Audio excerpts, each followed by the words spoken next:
Primary teacher association पेटे अलफ पारां मुतालबन जी मञता लाइ सॼी सिंध में एहतजाज मुज़ाहिरे कया विया। हैदराबाद में नवीद अहमद पीरज़ाद शोएब लगारी ऐं ॿियनि जी अॻवानी में प्रेस क्लब आॾो एहतजाज कयो वियो। कोटड़ी में बाबू अमीरुद्दीन पवहर जान मोहम्मद बरफ़त ऐं ॿियनि जी अॻवानी मदीना चौक खां रैली कढी प्रेस क्लब आॾो मुज़ाहिरो कयो वियो। मेहर में अब्दुल समद बुघियो मुजाहिद सुमरो ऐं अब्दुल रब मैसर जी अॻवानी में एहतजाजी मुज़ाहिरो कयो वियो। काज़ी अहमद में अब्दुल हमीद कलहोड़ो मोहम्मद आज़म डाहरी मोहम्मद शरीफ उनड़ ॿियनि जी अॻवानी में मेन प्राइमरी स्कूल खां प्रेस क्लब ताईं रैली कढी वई। बाण शहीदाबाद में सरफराज अहमद मेमण अब्दुलरहमान टालपुर ऐं मोहम्मद सलीम सोलंकी जी अॻवानी में रैली कढी वई। नवाब शाह में HM ख्वाजा हाई स्कूल खां एडी जमाली अली खान लुंड गुलाम हैदर चांडवी ॿियनि जी अॻवानी में रैली कढी वई। दौड़ में सिकंदर ज़रदारी शमशाद सियाल ऐं ॿियनि जी अॻवानी में एहतजाजी मुज़ाहिरो कयो वियो। घोटकी में एजाज चाचड़ दीन मोहम्मद मर सईद अहमद चाचड़ ऐं ॿियनि जी अॻवानी में एहतजाजी मुज़ाहिरो कयो वियो। गंबट में उस्ताद रोशन अली हुजण मोहम्मद अरशद आरही आशिक अली मला ॿियनि जी अॻवानी में प्राइमरी स्कूल 2 खां रैली कढी प्रेस क्लब गंबट ॾाढो एहतजाजी मुज़ाहिरो कयो वियो।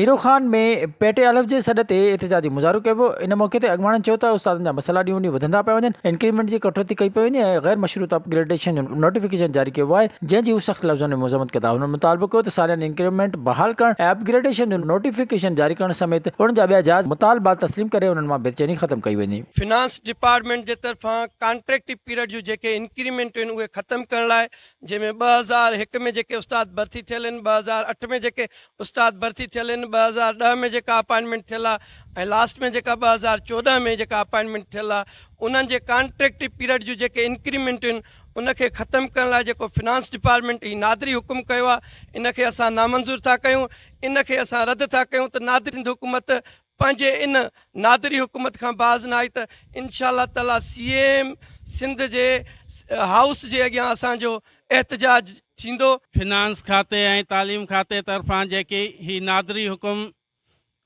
थियो आहे त उस्तादनि जूं इंक्रीमेंटूं कटियो, इनखे असां रद्द था कयूं।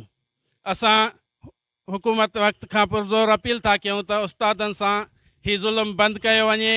उस्तादनि सां ही नाजाइज़ी आहे, उस्तादनि जो हक़ आहे जेको उस्तादनि खां हे हक़ तलब था कनि, असां इहो हक़ ज़रूरु वठी रहंदासीं। असां सिंध हुकूमत खां मुतालबो था कयूं त उस्ताद दुश्मन जेके फ़ैसिला कया विया आहिनि यानी कि उस्ताद असां रिजेक्ट था कयूं, कॾहिं बि असां इन्हनि खे क़बूल न कंदासीं। विज़िट कयो अवामी आवाज़ मीडिया ग्रुप जी वेबसाइट awamiawaz.pk